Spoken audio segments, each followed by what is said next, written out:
Okay. So, very good evening, everyone, and Jai Bhim to all of you.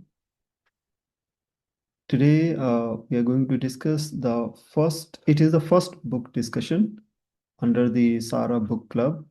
So, and today we are going to talk about a fantastic book, Unmasking AI by Dr. Joy Buolamwini. And before going into the book, first I would like to introduce you about the um, SARA. So SARA stands for Savitribai Ramabai Institute of Data Science, and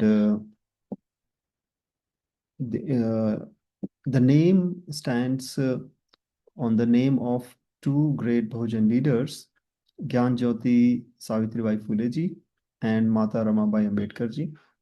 And they had huge contribution in the social justice for the marginalized communities and in general people in India. And we decided to choose both of them and give our institute name on their name. And a brief introduction about the SARA as well. In our SARA, our main purpose is to make data science and the coding education accessible to all.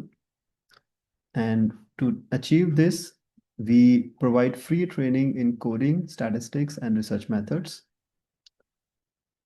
And during all our training sessions, we always give priority to students from marginalized communities and to women.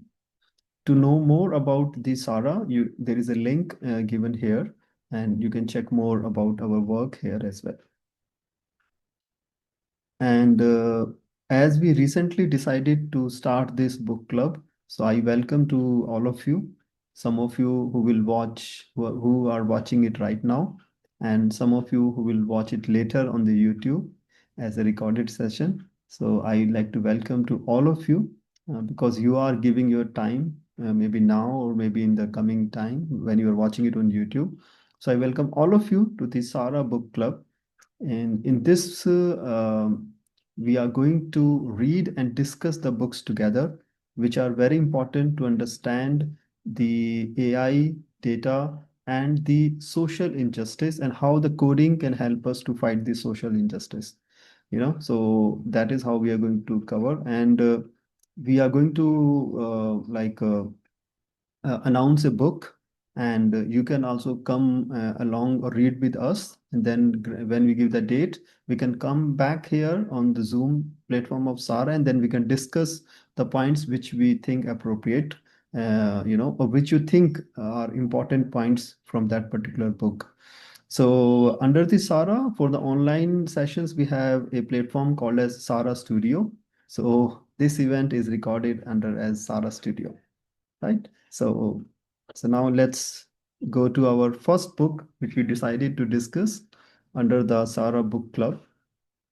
So in this book, we thought to cover first three part, but I could not read up to the third part. But yes, I read up to the first two parts, around 80 pages. And today I'm going to I'm going to share as well as listen to you also about if you have learned, if you have read, first two parts, what do you think and what are your point of views, right? So a few words about the author, Dr. Joy Buolamwini. Okay, I'm sorry if I'm not able to pronounce the surname appropriately, right? But I'm trying. So I can say Dr. Joy as well. So that's fantastic. That's fine. So she's Dr. Joy, and she is the founder of Algorithmic Justice League. It is an institute, research-based institute, and it is a movement-based institute which fight for the algorithmic justice happening anywhere in the world, especially in the white world, America or Europe, that like how race is a how race or the color based algorithmic discrimination, happening and how to fight it out there. So to contribute in that direction, she founded a complete institute which is called as Algorithmic Justice League. She is an award-winning researcher, and she like to call herself as a poet of code. And you will be agree with that when you will read her book. You will read her book, Unmasking AI, which I am also reading. And and I will, in the coming session, I will also share with you why she may like to call her, among the many hats she can wear, she likes to wear the hat of poet of code. Okay. And she got several prestigious awards as well as magazine articles, and definitely several scholarships. She has been on the Rhodes Scholarship, Fulbright Fellowship, and STEM's President Scholarship. And if we talk about education of Dr. Joy, she has done BSc Computer Science from Georgia Institute of Technology, USA. Then she has done MSc Education Learning and Technology from University of Oxford. And then she has done MS Media Arts and Science from MIT. And then she has done PhD from MIT in Media Arts and Sciences. Right. So we are going to read about a book which has been written by a scholar, a prestigious computer scientist, and a a student who has exposure of studying in one of the best universities in the world. Right. So I welcome all of you. Come along and let's learn from the book of Dr. Joy, Unmasking AI. So I hope, see, I'm not an expert of reviewing the books, but I will just try my best. But I know it is very important because the way people are using AI, and the governments are using AI everywhere, uh, like it is a very easy solution for so many very, very difficult and very, very systemic problems. So that's why, to understand whether when any company or any government says that AI is implemented, whether it is actually the right place to implement or not, even to understand that, I think we need to understand, or what you say, better word is, we need to unmask the AI and understand actually what it is and how much actually it can help us to solve the problems we are facing, our society is facing today. So, and it will not be like a book reading, like page by page, chapter by chapter. I will be sharing a few of the important ideas which I felt were important for anybody who is reading this, or maybe personally just for me, I felt these are important, and I might be completely wrong. You might think there are some ideas which I slipped through or I could not make note of them. So I'll be very happy if in the comment section of the YouTube or an email or any way you would like to communicate, I will be very happy to listen your ideas as well. And at the very starting of this, first I would like to thank Dr. Joy for writing this fantastic book and allowing all of us to understand, what uh, good or bad AI can do for us. So let's come along with me and let's unmask the AI together. Okay. And why also I'm not reading chapter by chapter? Because I don't want to spoil the fun for you of reading the book. And the author has done a lot of work on writing a book. So you should buy the book, and and I highly, highly strongly recommend you should buy this book and read it, a tangible copy of it, or if not, then a soft copy or a audio copy. But the author should be paid because she has put lot and lot of hard work in writing this book. So I'm not going to spoil the fun of reading a book, like telling you the whole story, but I'll just take the few important concepts which I felt are very important to understand about the AI. So let's start. Okay. So immediately when you read a few chapters of the book, you will come across to a word called as coded gaze. Gaze means, in Hindi we can call it that, like नजर, एक continuous टकटकी लगा के देखना, that is called as gaze. टकटकी लगा के लगातार देखते रहना किसी चीज को. So she came up with a word called as coded gaze, And as she wrote about coded gaze is as the ways in which the priorities, preferences, and prejudices of those who have power to shape technology can propagate harm, such as discrimination and erasure. So, what he's just trying to say is that uh, technology is controlled by the people, right? And those who have power to shape the technology, I'm talking about the big tech companies, because their one decision can give completely new direction to the technology. So these powerful people, so according to their priorities, their preferences, and what they think, their prejudices, it can shape technology and even can propagate harm and discrimination. Because in simple words, you understand it, what they think that is right, and what they think, and only when that will come to the technology, then what others think, what the people on the marginalized sections thinks, what the people who do not have power thinks, it doesn't matter. And they just become the receivers of that technology. And during that process, if we are not careful, there are chances of discrimination and even the complete erasure, right? Now, to explain it better, she gave an example of like a male gaze or a white gaze, and I added here the caste gaze. So it means like uh, in a society, like I'm just trying to help you to understand for a better understanding of a code case. See, in a patriarchal society, everything is thought through the coded gaze. Sorry, through the male angle. If male thinks this is the right time to come inside the house, that becomes the norm.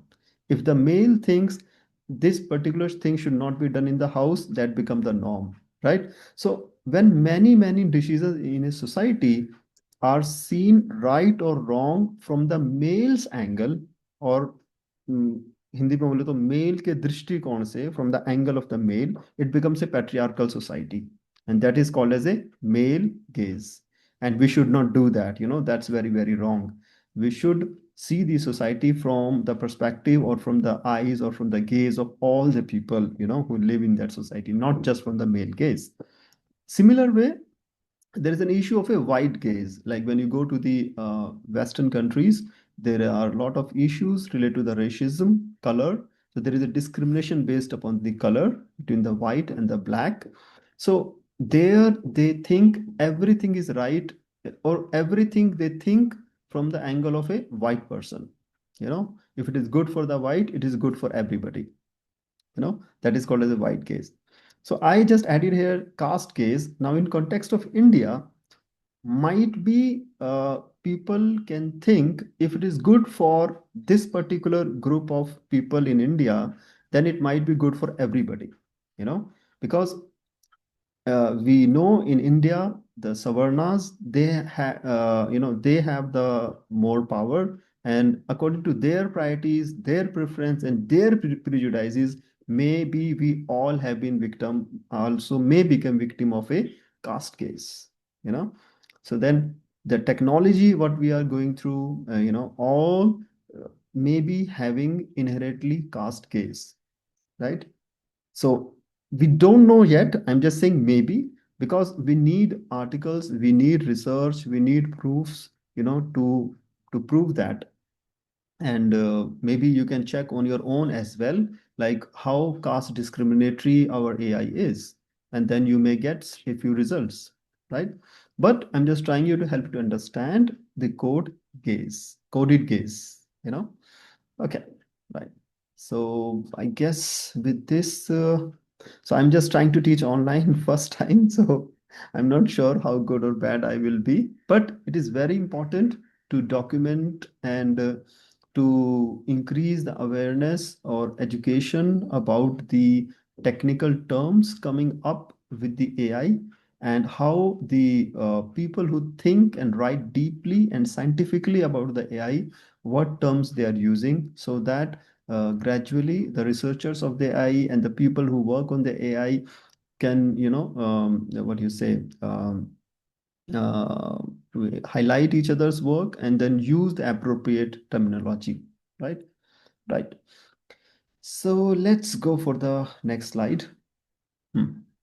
So after explaining the coded gaze means we all are victim of the powerful technical system, then she explains already in the world we are using predictive AI systems.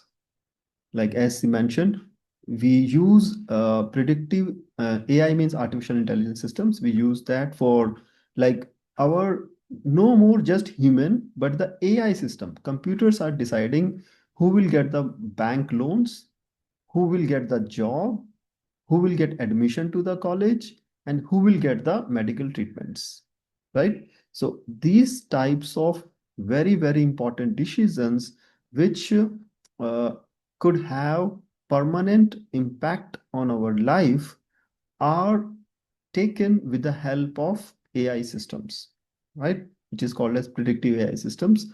So that makes it more important. And these are the maybe the few areas or the important areas where the author has highlighted, uh, you know, but AI has been used in many applications to decide about people, right?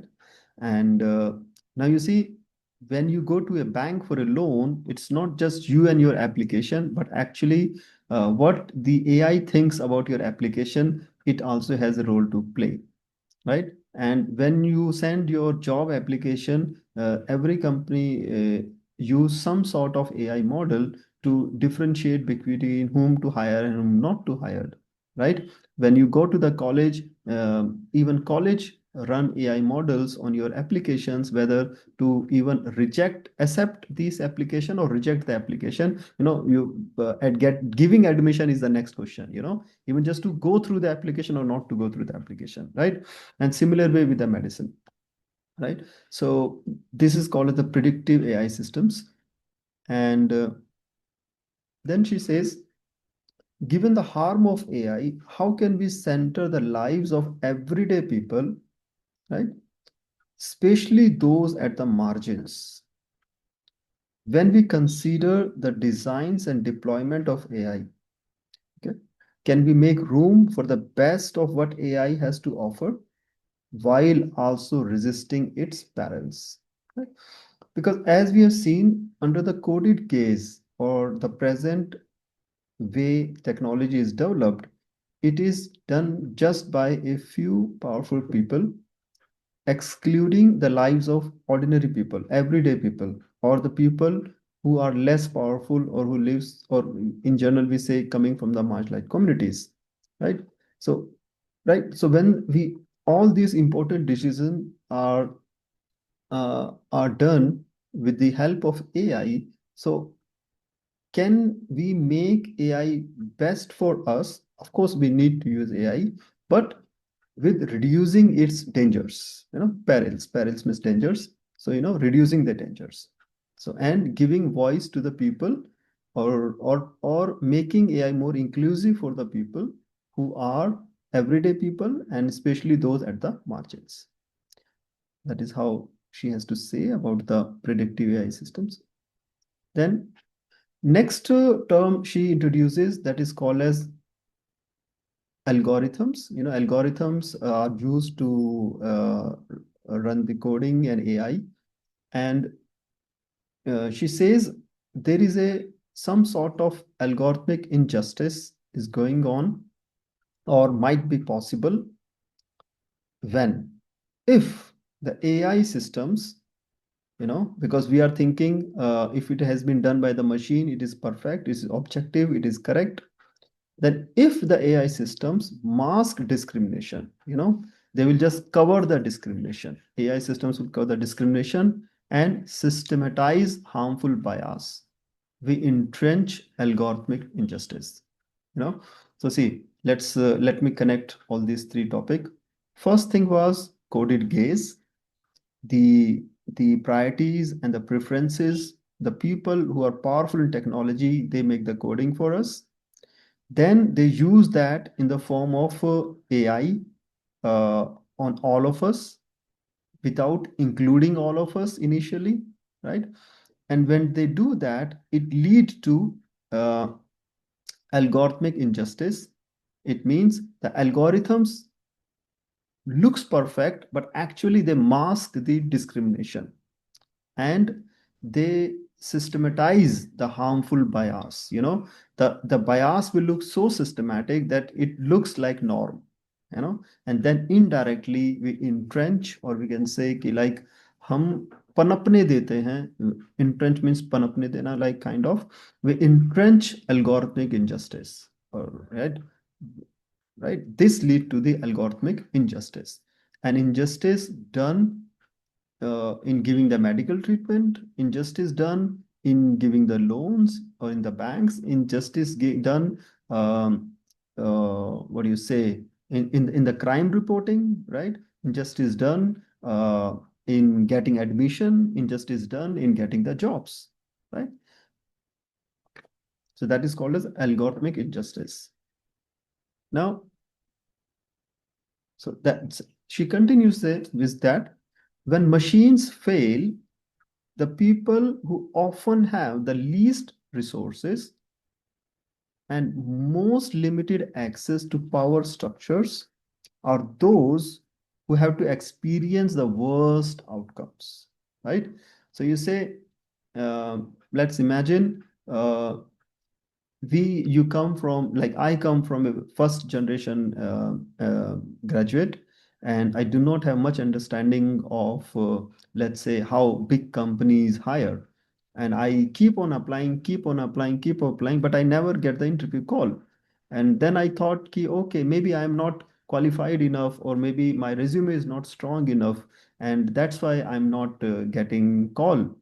But it might be just a machine failure, instead of me having less qualification or less merit, or whatever you call it, or less competency, and but I do not have a knowledge of that. Even the machines could be wrong, and I should try or make some other changes. Uh, you know, uh, so the person who is having less information or less resources, they will suffer the most, right? Because they are not in that power structure. They have less resources information wise, or the guiders, or the guiding persons, or the mentors. So they will have the maximum worst outcomes, right? Because machines will have some particular, and it will come in the coming slides also, how machines fail people actually. But right now, the point is the coded gaze, with that coded gaze, if we got that AI implementation system on all of us, it will lead to the algorithmic injustice, right? And when this algorithmic injustice happened, the people who have less resources and who have limited access to power structure are the worst outcome will happen on them. For an example, and maybe I'm jumping ahead, but for an example, just to make it clear, let's say police is using face recognition system to catch somebody who has done something wrong. And as the machine failed, your face is looking like that particular person.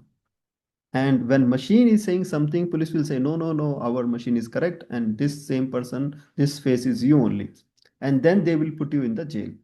And as you are a very ordinary person, you have no well connections, whatever you call them, so then you will have to be inside the jail for a longer period of time in comparison to the person who is a well connected or who has a lot of resources, because they can quickly, say, no, no, this person is fair and he is my cousin, brother, or whatever way. So the point is, algorithmic injustice is going to be very, very harmful, especially for the people who have least resources and who have limited access to the power structures, right?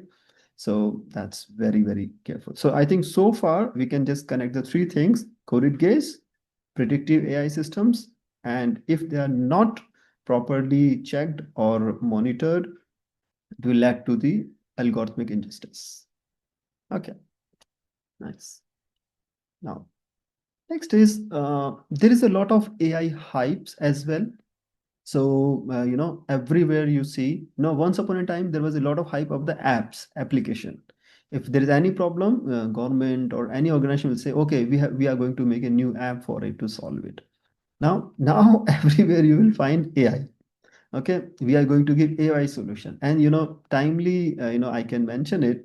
Right now, actually, the A1 very huge AI summit is going on in Delhi right now, just 60 kilometers from Sonipat, where I am right now. And it is a like 4 or 5 days summit, and whole world is talking about it. Let's say we get some fruitful outcome from that summit, and even I believe it will not just become a AI hypes, and actually government of India will get some concrete documentation and report from this summit. Okay, so now the point is, though there is a lot of hype about the AI, as Dr. Joy says, AI will not will it should be, actually it's a typo, it should say AI will not solve poverty. Just by using AI, you will not be able to, remove the poverty. You need to take more detailed look on the social, economic angle to remove the poverty. Just AI will not solve the discrimination, and just AI will not help you to, remove the climate change. Of course, AI can help you, but AI alone will not, remove all these things. And that is what the picture is shown when, by the government or by the companies, when they talk about the AI, like it can solve all the issues, just like this. Make one application, poverty will go away. Make one another AI something, and the discrimination will go away.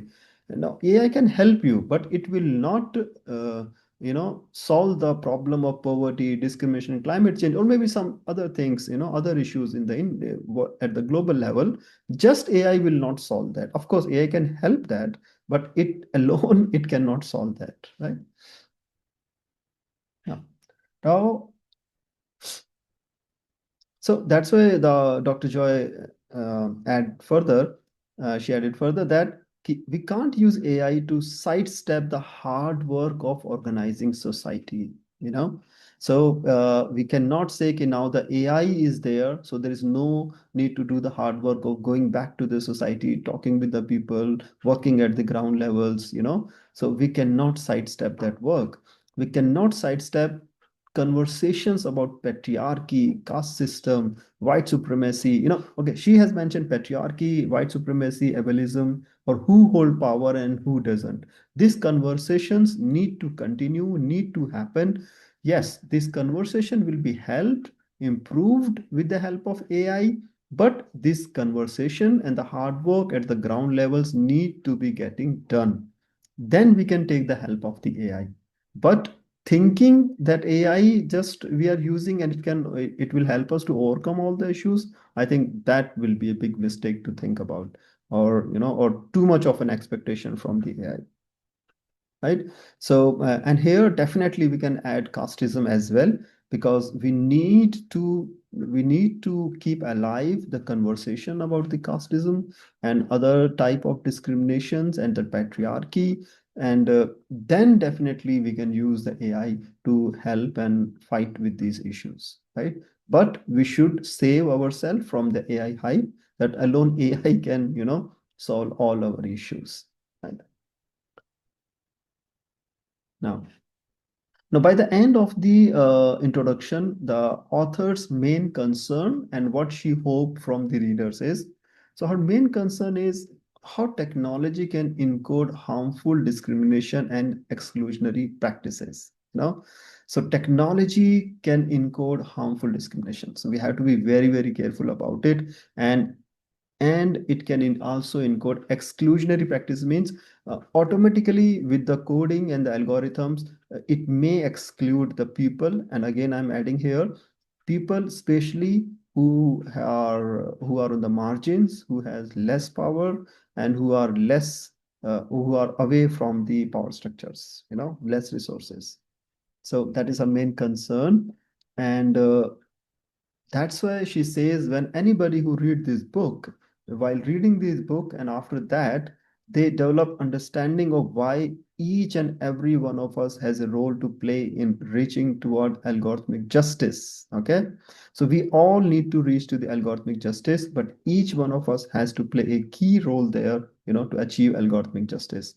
And she says, by the end of the book, you walk away with questions that push us all to rethink, reframe, and recode the future of AI, right? So she wants, Dr. Joy wants us to rethink, reframe, and recode the future of AI, and this is one of the book which can help us to do that.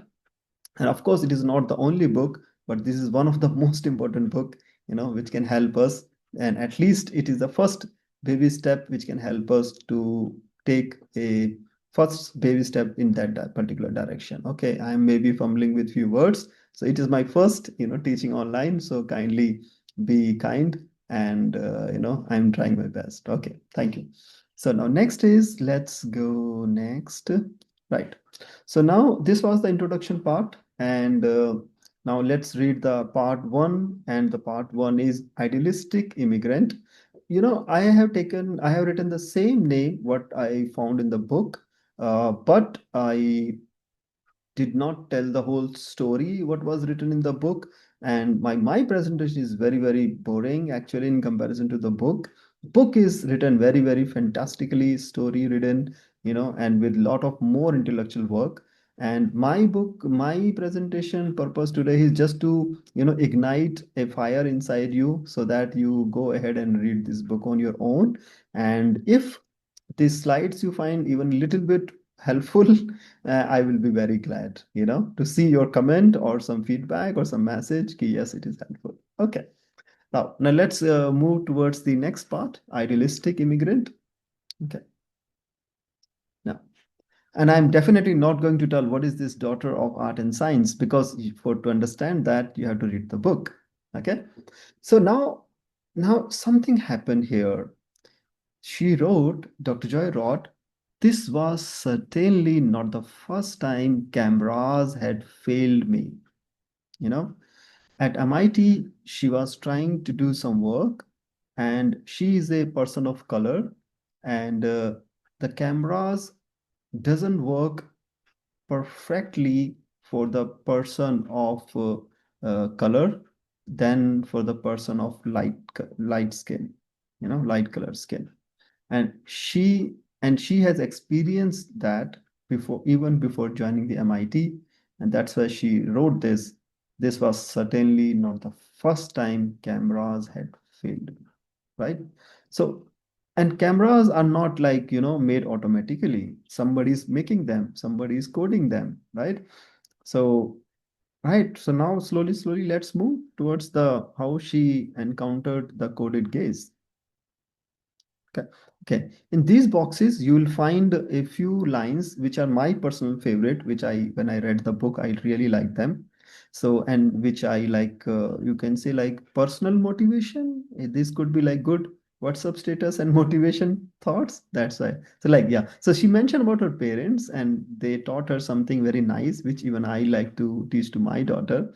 So she says like, my parents taught me that the unknown was an invitation to learn, right? So, unknown, if you don't know anything, it is an invitation to learn. It is not a menacing dimension to avoid. Okay. So, ignorance was a starting place to enter deeper realms of understanding. Okay. So, right. So, ignorance is a starting point to enter deeper realms of understanding. I really like this point.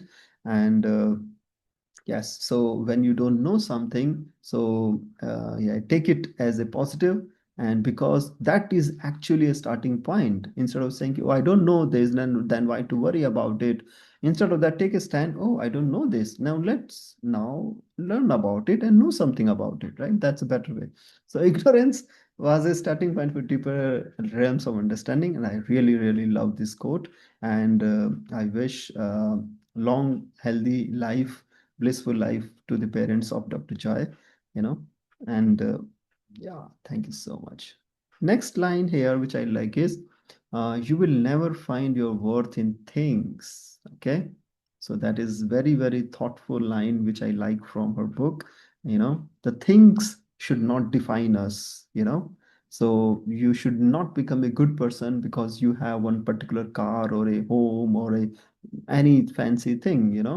You are yourself. You are not just the things, right? So that's again very, very beautiful line I like from her book. Okay, let's go next.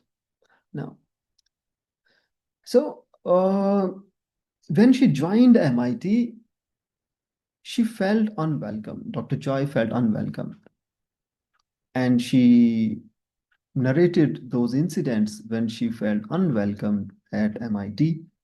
And I especially mentioned this point here because even in India, when with all the fight, when you reach to the when you get inside the higher education system or the big companies or any big names, or I can say the little closeness to the power structure, still you feel unwelcome there. Like Dr. Joy felt unwelcome. She thought maybe just because of her color. And in India, we felt unwelcome maybe just because of the caste, right? Right. So, and she was also worried. I think that point should come later, but I think right now, just this was the point because, yeah, we also felt unwelcome because in the West, uh, similar to India, we have reservation system, and in West they have affirmative action, which gives. So when people from marginalized communities, like person of color or the person from marginalized caste in India, they get inside some premier institute, uh, people sometimes take them for granted, and they judge them with less merit, and maybe they think they are there just because of those policies, or like in the case of Dr. Joy, she said maybe people think she is there just because of her race and gender, and not actually because she really deserved that, you know and that's why maybe people in India, as well as when Dr. Joy was explaining, they felt unwelcome, you know. So, and it is an ongoing thing, but I'm just trying to connect that AI with the social issues and the actual discrimination is faced in the campuses and the what you call as ghettos of in India, what you call Savarna ghettos, right? So, or maybe in the West, you can call them as white ghettos, maybe. Right? So, but we need to undo it and make these places more welcomed. Of course, we should. And same time, she also mentioned, and you for what is Future Factory to know that you have to read the book. What is Future Factory? So she also wrote the center in the MIT where she was working. They were working on the impact on society, like impact of technology on society, and there was a funding crunch. There was a less funding for that, right? And this thing also should be overcome, and organizations and the government should give more fund because at the end, technology uh, works for the people, and it should not be other way around, I guess. You know, so we definitely government should spend more funding so that uh, what do you say? Mm, what do you say? Like what are the actual impacts of technology in the society can be studied well. You know. Okay. And we will not just assume that technology is doing good for the society or technology is neutral. Now we should conduct proper studies to understand that, and for that we need funding, of course. But now, another, though she was at MIT, this was again one phrase which is I really loved it, and she, in the chapter Breaking the Alabaster, she brought this issue again and again, like people who have the privilege.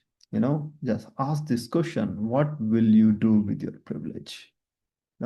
So she asked this question to herself, and she was posing these questions to the others as well. Ki, you have the privilege. You are in the one of the best institute. If anything done there, people listen to that. But what will you do with that privilege? Whether you will be just silent and do your work and go away, or you will really do something which will help the people, help the society, irrespective of taking all the risks. Of course, there is a risk, and that is how the leaving the privilege is. You have to leave the benefits with your privilege, and then you have to speak up, right? So you have to always ask, what will you do with your privilege? And that's very important again and again. And this same question, I think I will also like to pause to the Ambedkarites and the people who believe in Bahujan movement, who are at fantastic places. What will you do with your privilege? Right? Just ask yourself, okay, and get the answer. I'm not going to answer that, of course. You have to ask yourself, right? And while answering this question, she met another fantastic author, Kathy O'Neill, and she is the author of Weapons of Math Destruction. It is not mass destruction, it is math destruction. And with that meeting, she understood how data was used to sort and control the people, right? So I think this will be another book which could going to come in the SARA book club to read in the coming months, how math can be destructive, right? And how math models are used just to sort the people and control the people. Sorting means putting them into different groups, and controlling, of course, controlling their habits. Like controlling their habits means Instagram. You think 1 minute, but it become an hour. How? Because the algorithm controls your behavior of watching it. Okay, so they say the data is used to sort you and to control you, right? And the next thing is ways in which mathematical models were being used as smoke screen to obscure inequality, right? So these are two very important things Dr. Joy learned meeting Kathy in one meeting or an interaction, how data is used to control the people, and how the mathematical models are used as smoke screen. Smoke screen means like false screen, something like that, which hides the reality. So you use mathematical models to hide the reality or to obscure the inequality. You show which actually is not there, or you make things more look like more equal, but when actuality they are not. And they are using mathematics for that, mathematical models for that, and data for that. So I think we should definitely read this book as well in the coming days. Weapons of math destruction. Sorry, weapons of math destruction. Right. Here also, I have one very beautiful personal favorite line from her book, from bar gazing to stargazing. I really love this phrase. I really love how she explained that. And I'm really not going to spoil the fun of reading the book, but I give you a glimpse, why she called herself, and she liked to call herself poet of code, because, you see, uh, there is a one game is called as the vault pole. You have to take that pole and you have to jump over there.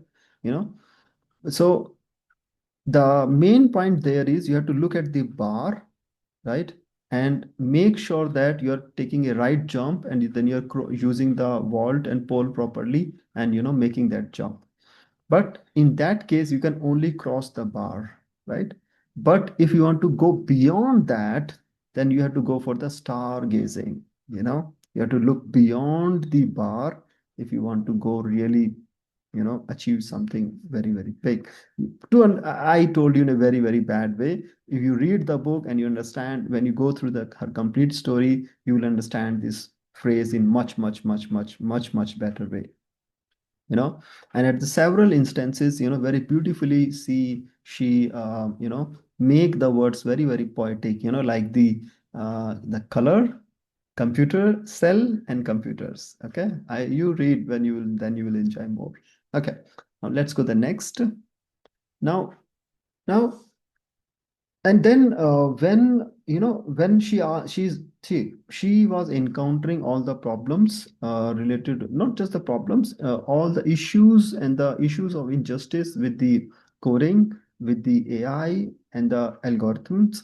And then being at a prestigious institute, she was she had options, whether just to focus upon the career, or do and earn, make a career, okay, whatever you call career is, or do something which is really have impact on the society, means making a right use of our privilege, you know right. But this again fantastic quote from her book. But while doing that and going back to the society and telling them the problem with the AI, she says, I was acutely aware of being stereotyped as an angry black woman, eager to play the race card and find offense in the seemingly innocuous. Okay, innocuous means harmless. Okay, so in general, like in India also, if you ask people, say कि caste is, cast से क्या होता है, कुछ नहीं होता है, cast से तो कोई प्रॉब्लम ही नहीं है. Similar way people find colour in the West innocuous, harmless. क्या है, आज तो कोई प्रॉब्लम ही नहीं है, सबके पास अपॉर्चुनिटीज है, it is not harmful, right.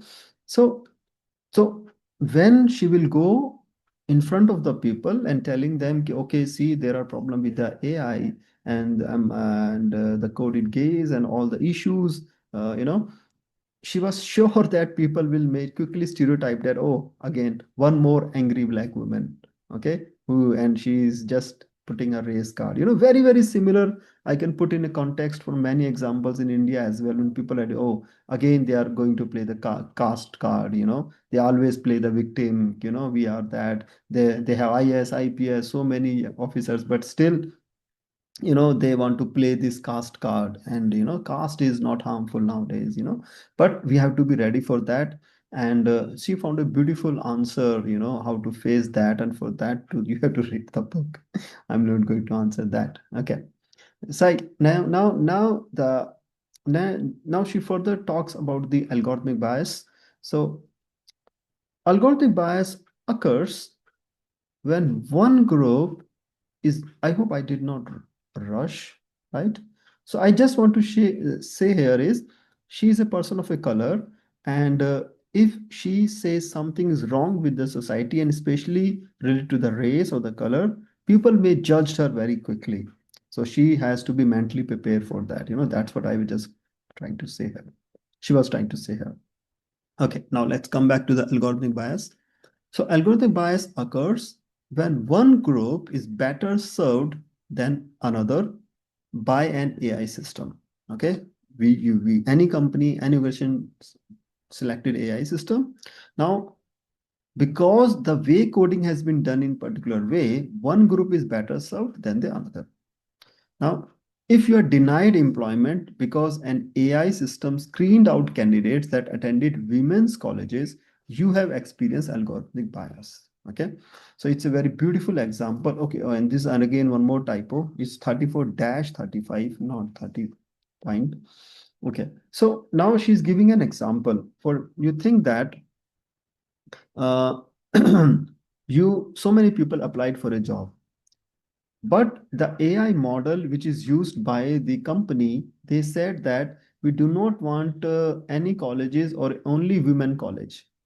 They might assume, like a patriarchal thought, if it is only women college, it might not be very good, very competent, or very scholarly, whatever way you want to use to, calculate their merit or their competency. But if that is done, so any brightest of the brightest person who has studied from the women college, even without her application is studied or going through, it has been solely rejected just because she has studied at the women college. Now, this might be possible. Let's, for an example, in India, let's say you are an engineer, but not from tier one city, like major metropolitan cities like Delhi, Chennai, Bangalore, but you are from like tier two or tier three city. And the AI model only that filters out the application just based upon the tier 1, tier 2, tier 3 city, then a person who has studied, maybe very brilliant person in a tier 3 city, will not get ever able to sorry, will may not ever able to get a chance to select it for that particular job, because the model itself is saying that okay, I am not going to select anybody who is other than tier 1 city, right? So if these things are happening, it is an algorithmic bias, it is a AI injustice. Okay, now, okay, so with this, we covered one more part one of the book. And now let's go for the second part of the book. And I hope I am not sharing too many details of the book and spoiling the book for the readers. And it is my first ever, book review, you can say, or the reading and the sharing of the book. I have never done this before.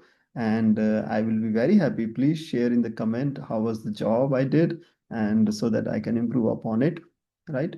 So let me also have a sip of water, and then we will continue with the part two.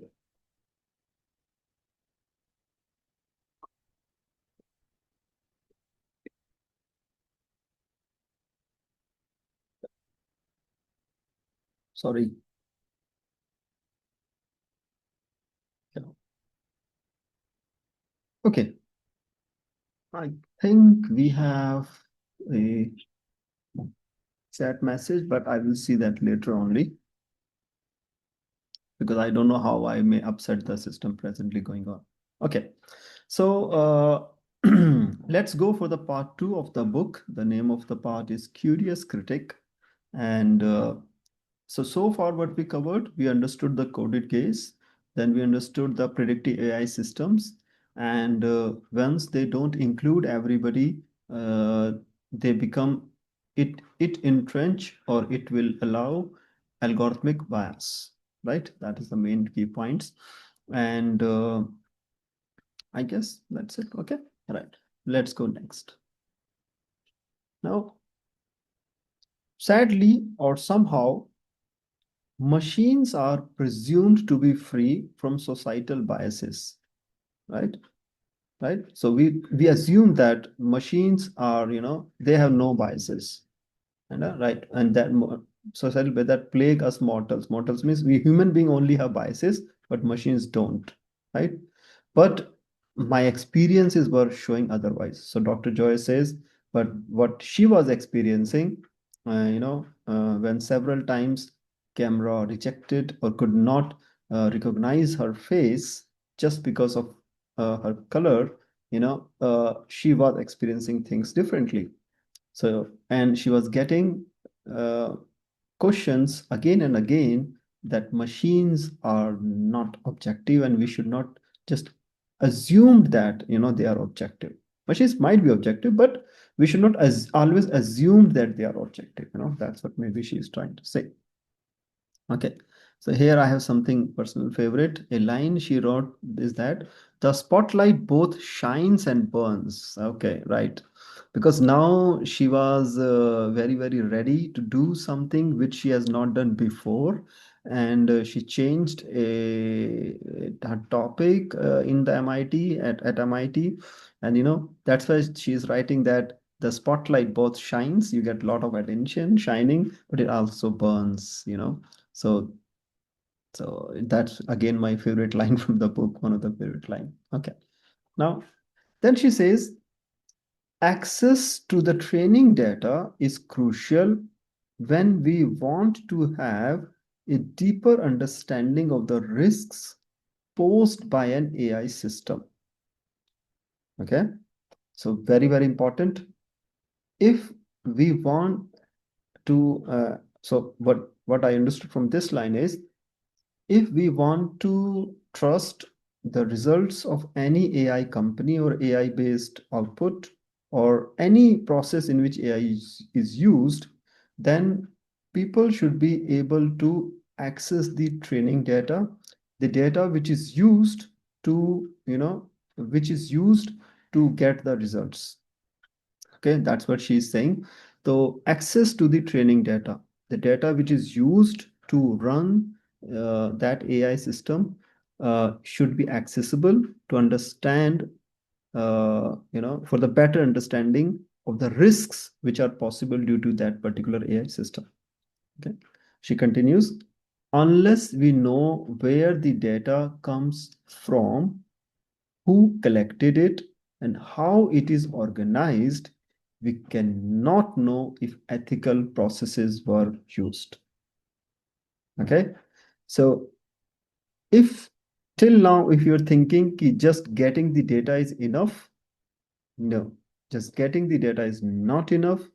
It is equally important to know who collected the data, how it is organized, and while the processing the data, ethical processes were used or not. Then actually we can understand the risks of that AI model or AI system. Next, she continues. Another important few questions related to the data which are used for the AI modeling. Was the data obtained with consent? Which means when that data, whichever data AI is using, AI companies are using, they got the data with permission, or they simply used it because they had the data. What were the working conditions and compensation for the workers who processed the data? These questions go beyond, I'm sorry, again, there is a one typo here. It is called as beyond the technical, not the beyond the technical. Okay. So AI and the impact of AI and the usefulness of AI is not just the results it is showing, but actually how that AI model or that company is reaching to that AI result.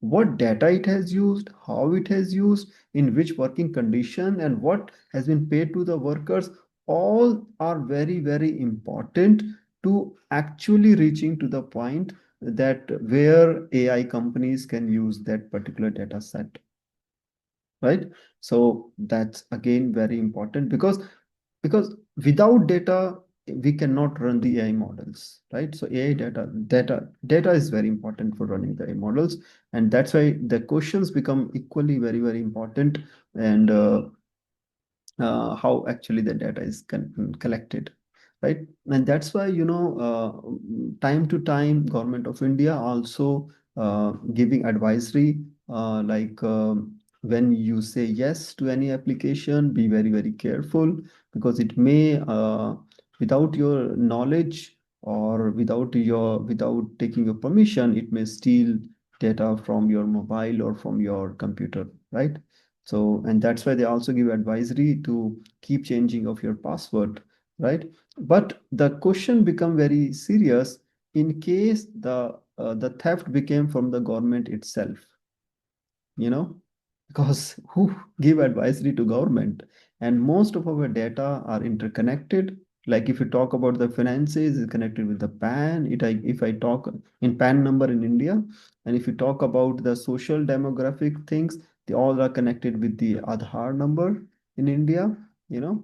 So so I hope all our governments and other governments in the world also have the enough safe and secure system so that all our data are secured in their systems and are not misused or by the AI companies without the consent of the persons or the organizations, right?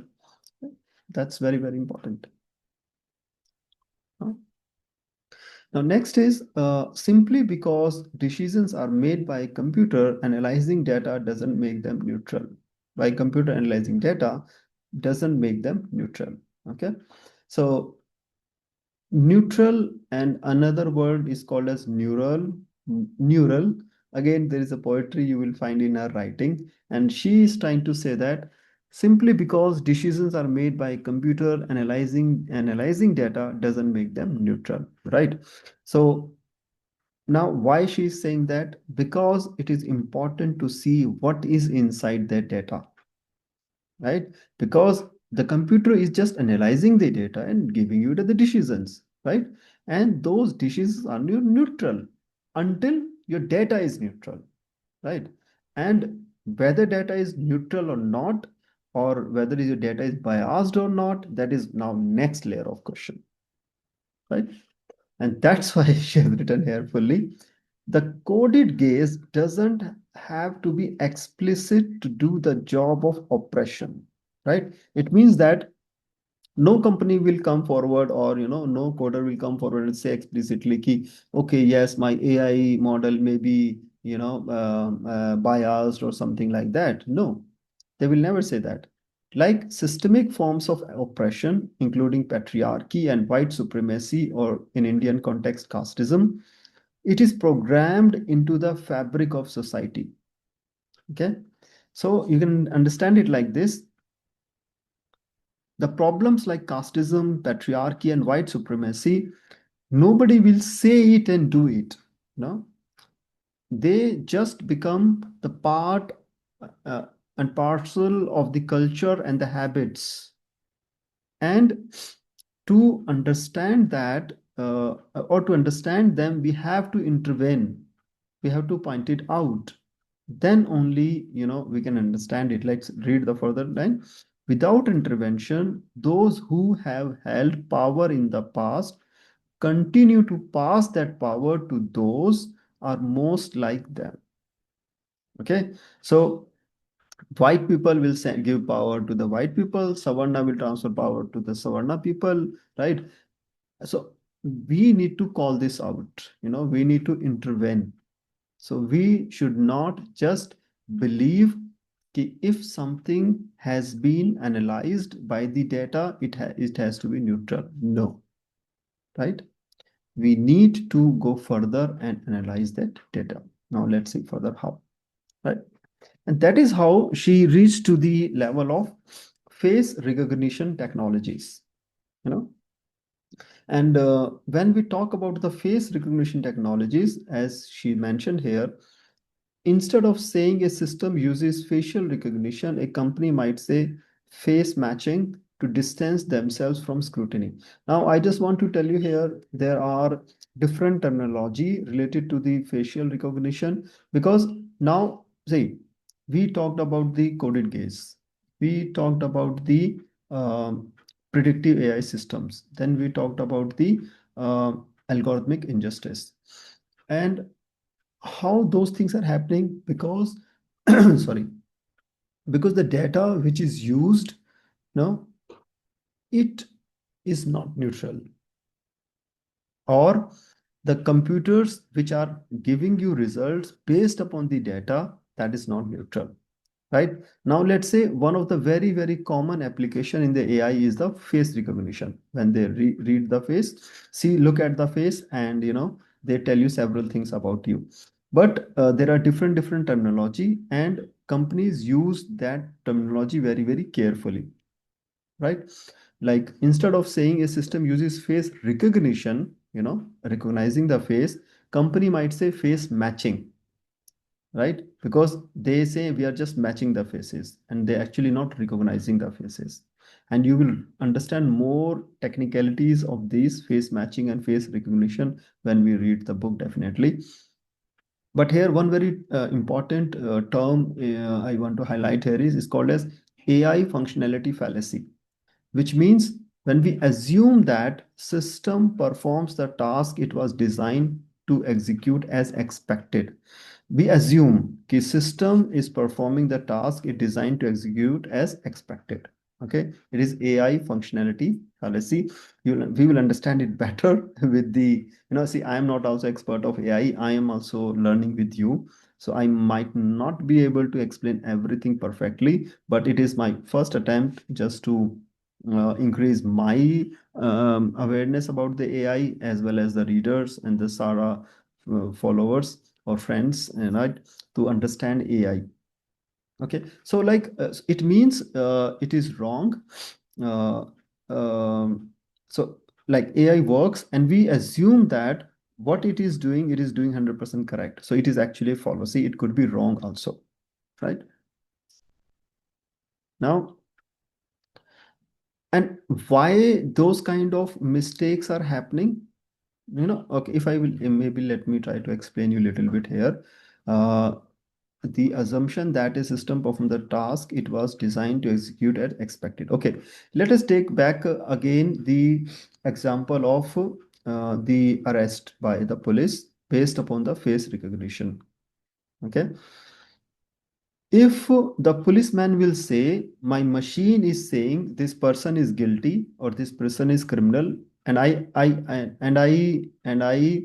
and the policeman also confirm ki, yes, this is criminal because my machine is saying that, it means it is a AI functionality fallacy, because the maybe the machine can also falsely identify a person, right?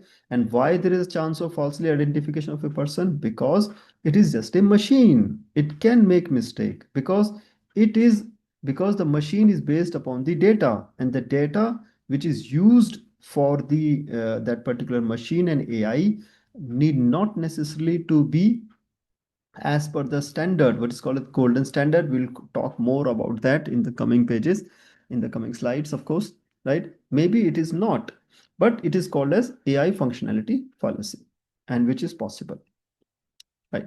Now see, so, and why it is possible more? Because now companies are making so many claims कि we can identify just by looking at the face these many things. Let's say how many things? Just looking at the face, many companies says, guess the emotions of a person, age estimation, gender classification. Just by looking at the person's photo, they are trying to estimating all these things, right? Some companies, I have just reduced the size. Some fun companies even claim that they can predict someone's sexual orientation, political affiliation, intelligence, or even likelihood of committing a crime based solely on their facial features. That is where it becomes very, very worrisome. How can it and that's why, even I should say, that's why it becomes very, very important actually on which data, based upon which data they are predicting all these, they are making all these predictions, predictions, emotion of a person, age of a person, gender of a person, sexual orientation of a person, political affiliation of a person, intelligence of a person, and companies are doing that, right? And even like police may be using a face recognition and predicting system based upon the data whether this person can commit a crime or not, just based upon the facial recognition, right? I think that makes really more and more important to do the scrutiny of the data, on based upon which data actually they are going to do that, right? And that is where sorry and that is where our author Dr. Joy went to the next level, and she met experts and mentors in different universities and tried to understand what are those different data sets. And then she mentioned this, and I also felt is important to share with you when we talk about the face recognition technologies, because there are so many. See, when we put our face in front of our camera, and our phone matches our face and it opens up, that is called as facial verification. It is called as one-to-one matching, right? So it is just verification. The face is already, your face is saved, and it is verifying your face with the stored your face and is matching two faces. It's called as one-on-one matching. And another thing is called as facial identification. It is one-to-many matching. You have a database of 100 people, or you can say, and then 100 is very less. You can say like Facebook is having millions and millions of people, photographs with them. So now let's say somebody want to, or even let's say Meta, Facebook itself want to identify one particular person, right, based upon their data sets. So that is called as facial identification. You have a data set, and you are trying to match one person to many matching, and then you are trying to find, okay, where it matches, right? That is called as facial identification. I guess we are okay with this understanding. When we, the way we check in our phone that our own face in front of the camera, called face verification. But when you try to match one photo with many other photographs, that is called as facial identification, and that actually is a way of mass surveillance. because you are trying to find one particular person matching with the other persons, right? And then it leads to the face detection technology. You want to identify the face of somebody.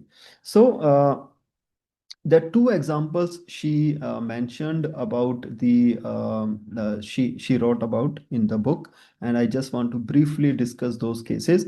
One case is with the company HireVue.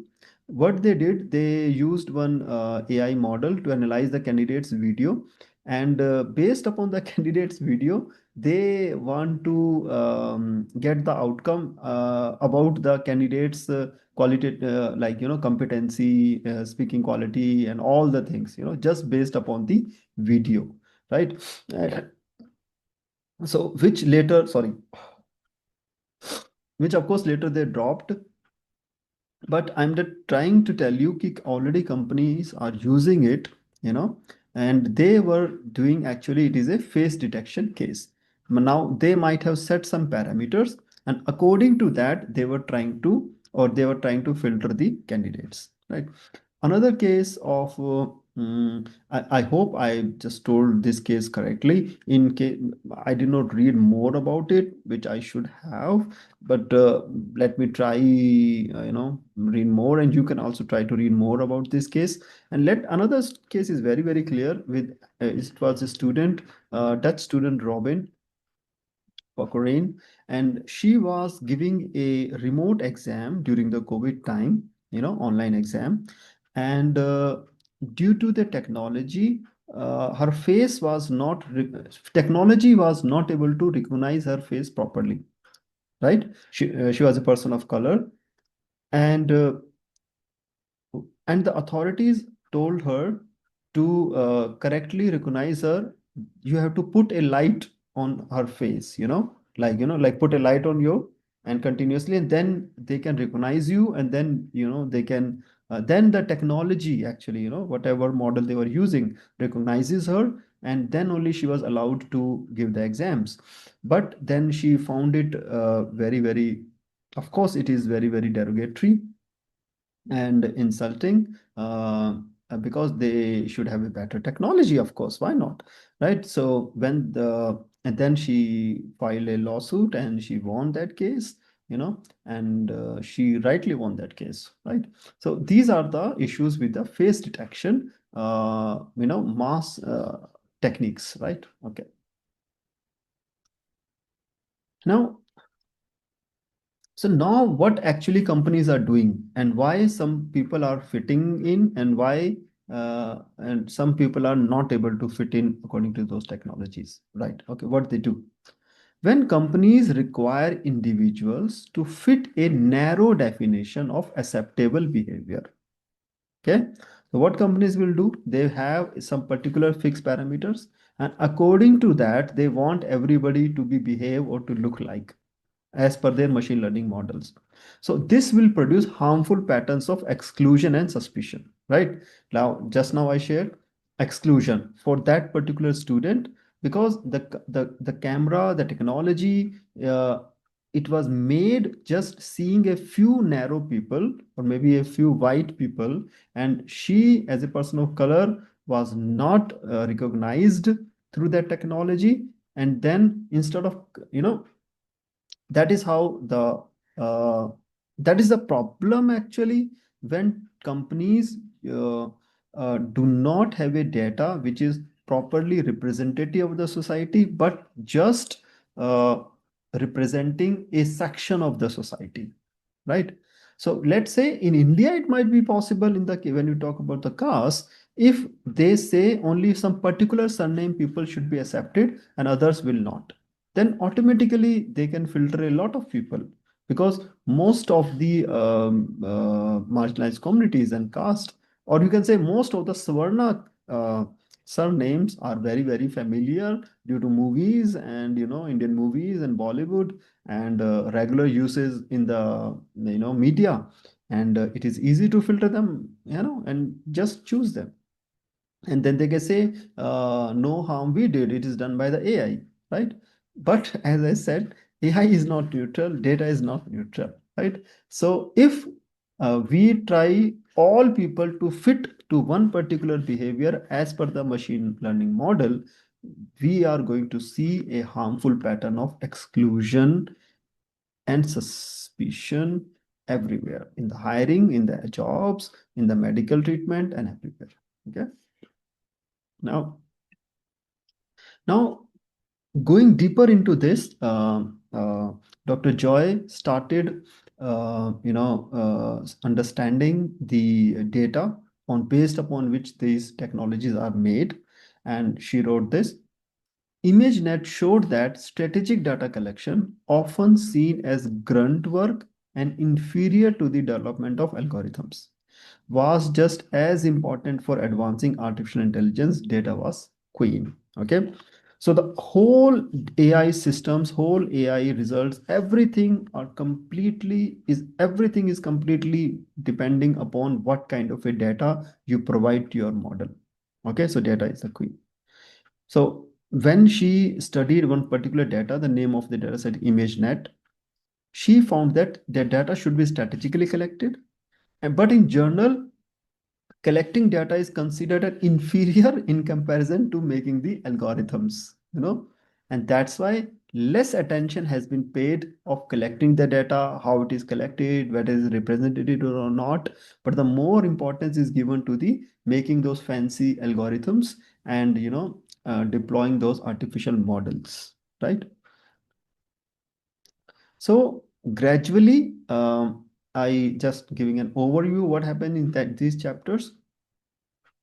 She, of course, definitely Dr. Joy had a cause which she was trying to understand the impact of technology in society, and she need to learn many new things.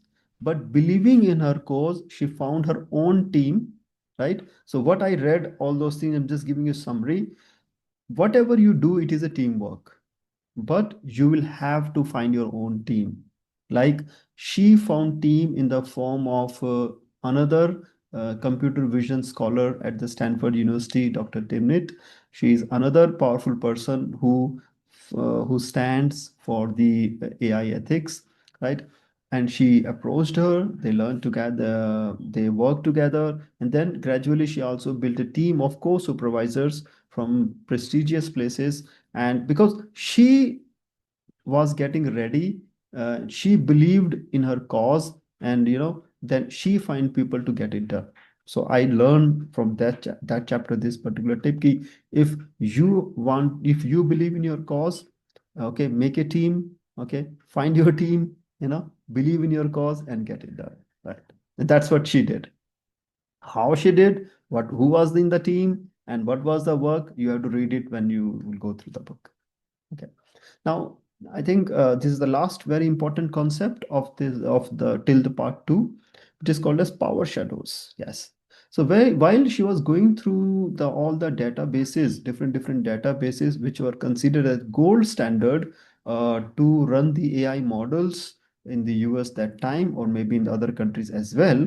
So name of the database LFW.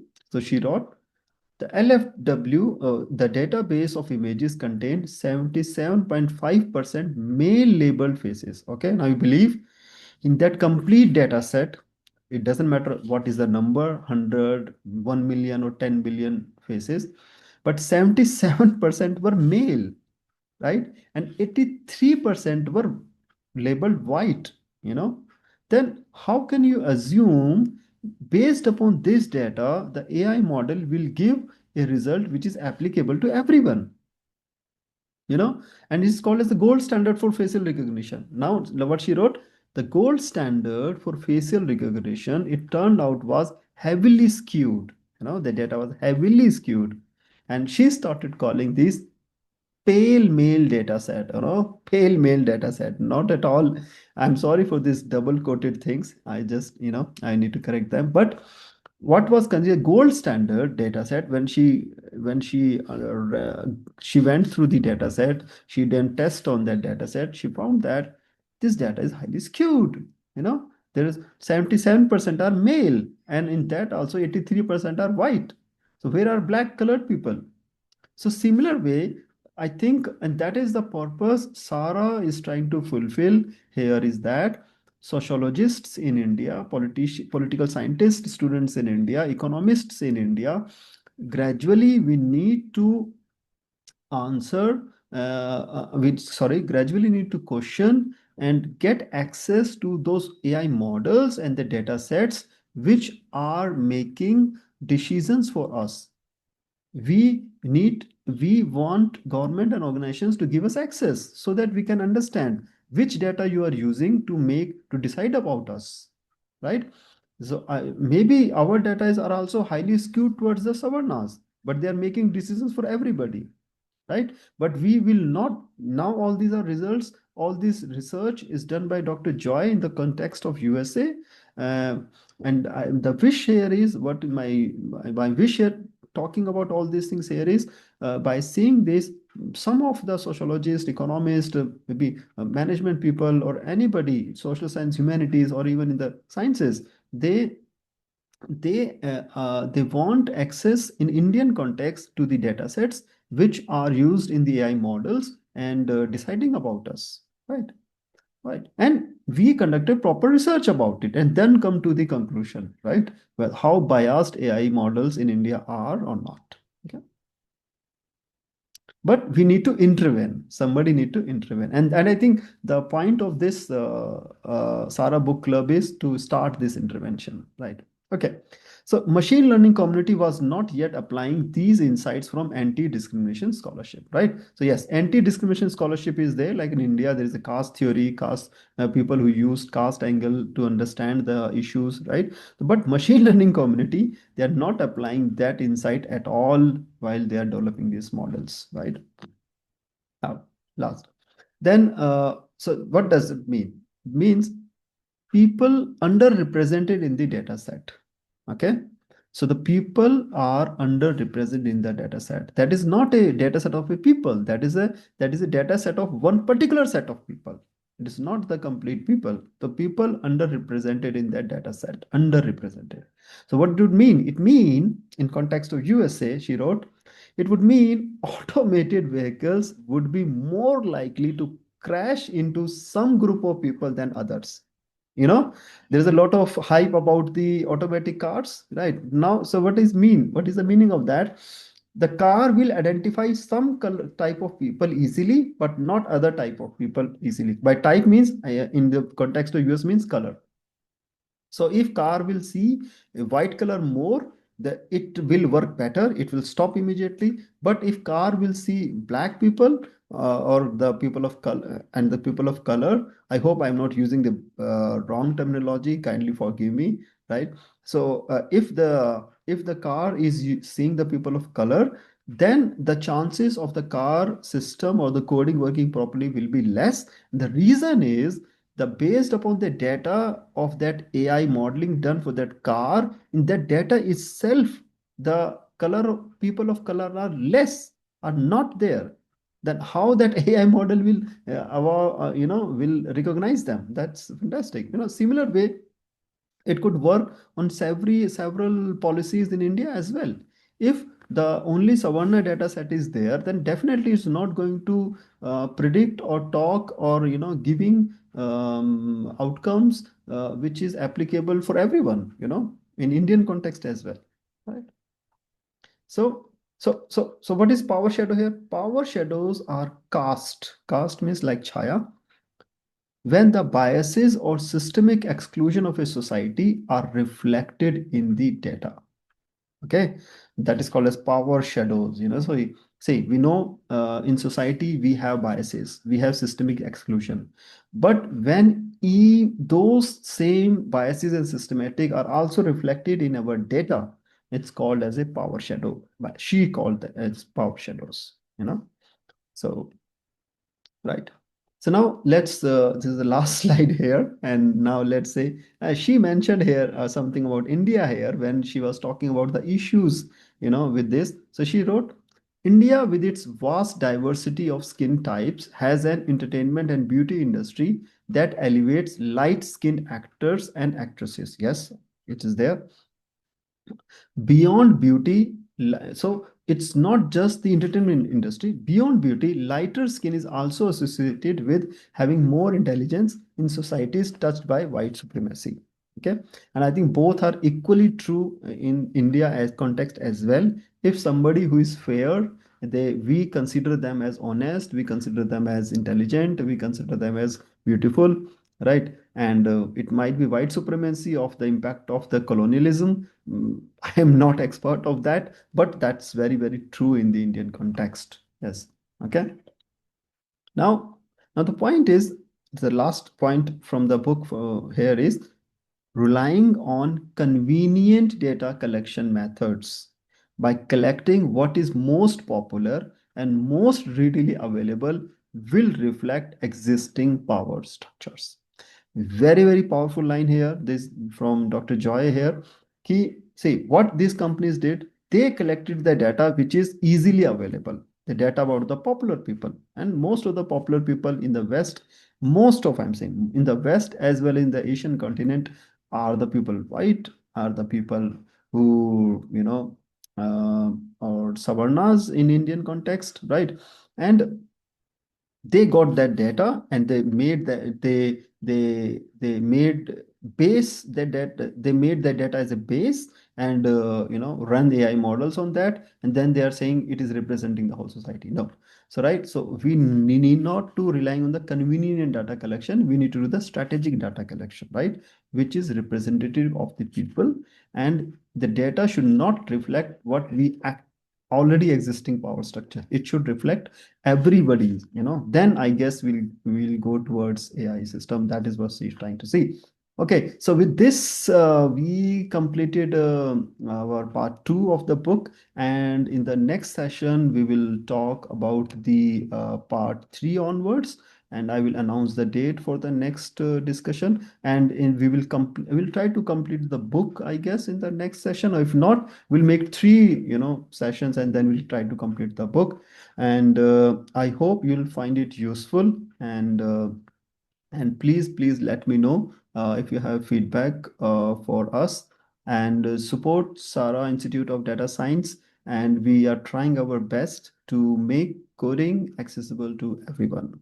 Okay, so thank you so much to watching us right now on the Zoom, and also watching us later on YouTube as well.